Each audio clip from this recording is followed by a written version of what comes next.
ନିତେଶ ରହିଯାओ ଡାଡିଙ୍କ ଲୋକ ହେଇ ଠିଆ ହେଇଛି ଏଠି। ଏ ତମ ଡାଡିଙ୍କ ଲୋକ ରୁହ ମୁଁ ଆର ମଜା ଚଖଉଛି କେମିତି। ତୁମେ ମାନେ କୁଆ ଯାଉଛ? ଯାଇପାରିବନି, ନିକିକୁ ରଖିଦେଇକି ଯାଅ ତୁମେ ଏକୁଟିଆ।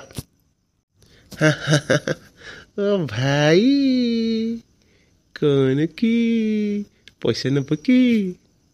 ହୁଁ ଦିଅ କେତେ ଟଙ୍କା ରଖିଛ? ଦେବି ଯେ କିନ୍ତୁ ମୋତେ ଟିକେ ବାଟ ଛାଡ଼। ହଁ ଛାଡ଼ିବି ଯେ ମୋତେ 5,000 ଟଙ୍କା ଦିଅ। ମୁଁ 5,000 ଟଙ୍କା ନେଇ ତୁମକୁ ଛାଡ଼ିଦେବି। ଶୁଣ ଏଠିକି କୁହ,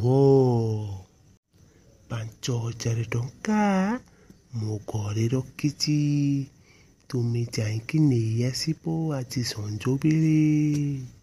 ହଉ ତୁମେ ମାନେ ଯାଅ, ମୋତେ 5,000 ଟଙ୍କା ଦେଇଦେବ ଆଜି ସଞ୍ଜ ବେଳକୁ। ମୁଁ ତୁମ ଘରକୁ ଯିବି। ଚାଲୁନି କି?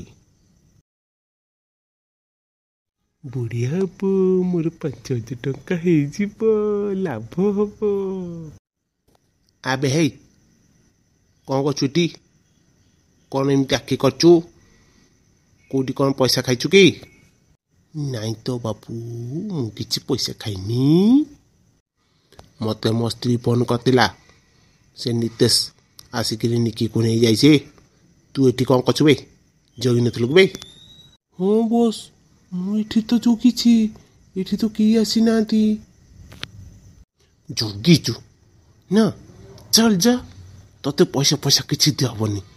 ମୁଁ ତାକୁ କହିଲି ନିକିକୁ ଜଗିଥା, ଏଠି ପଇସା ହେଉଛି ଖାଲି, ଜଗିବାରେ ନାଁ ଗନ୍ଧ ନାହିଁ।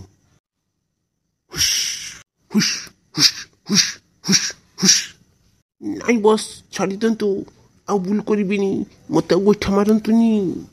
ଚଲ ଯା, ଏଠି ମୁହଁ ଦେଖାନା, ଚାଲ।